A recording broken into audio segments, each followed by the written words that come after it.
Hello and welcome to another tutorial video.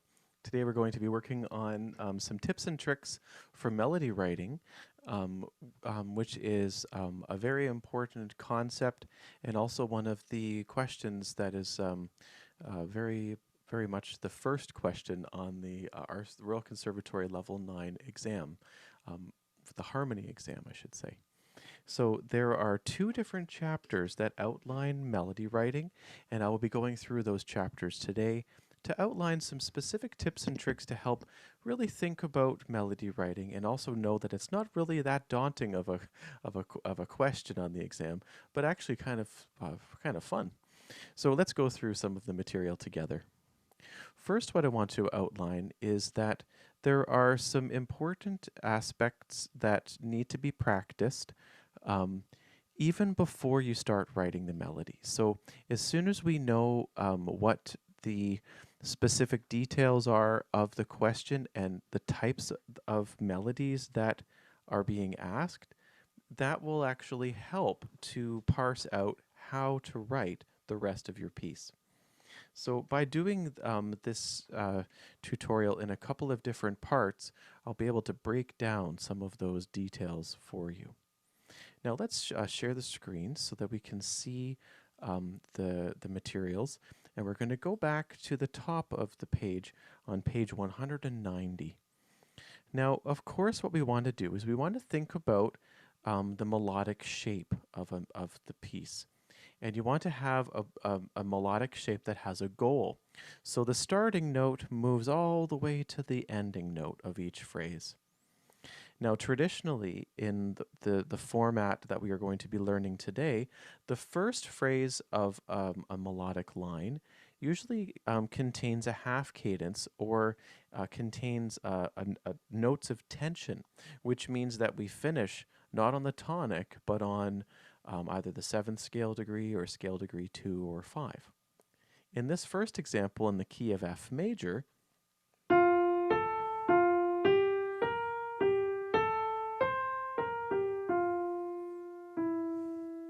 you can hear how the music wants to move along. It finishes on the 7th scale degree or the leading tone. If I were to go to the next part,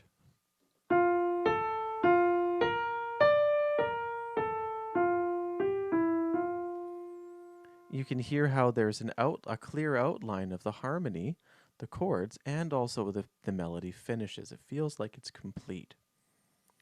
There are varying options for melody writing. You can go in various directions. And there are not really there's not really more than one answer, but there are some better answers than others that help create success. So that's what we're going to be looking at today, is how to decide what successful melodies look like. Traditionally, in this kind of a question, we'll be looking through some examples where we use binary form, and especially rounded binary form, where the music comes back later at the end of the piece. So if you have a strong opening section to the piece, then you'll also therefore subsequently create a strong ending too. But if we notate the material and see as well how the phrase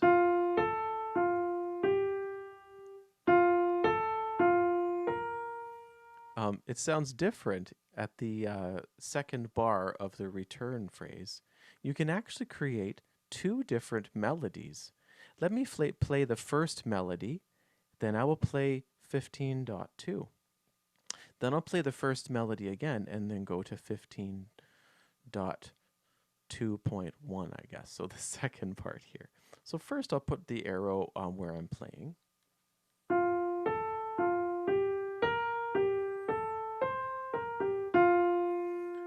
Now I'm going to go here.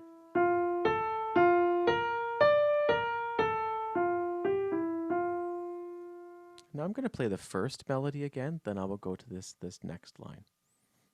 Now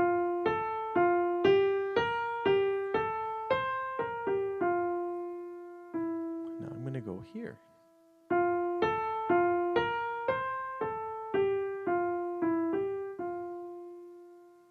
So you can see how they can have subtle differences, but the style, the way that the melody is shaped, sounds basically the same. It's not exactly the same because we don't have the same musical notes or chords, but the chord changes all use strong um, chords from the scale.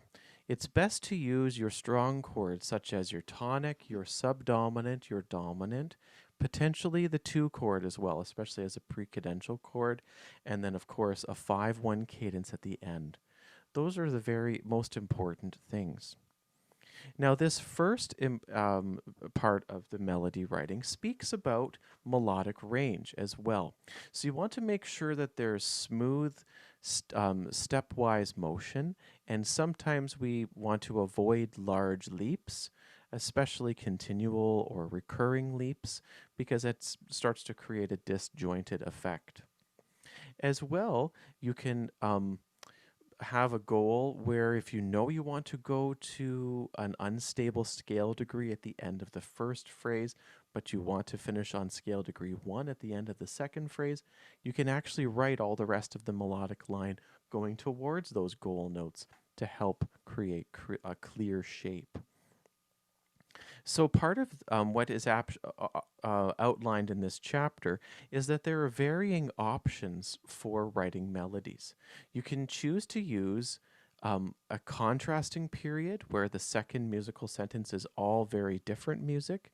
You can also choose to use a parallel period for the second musical sentence where the music is exactly the same with a small change at the end.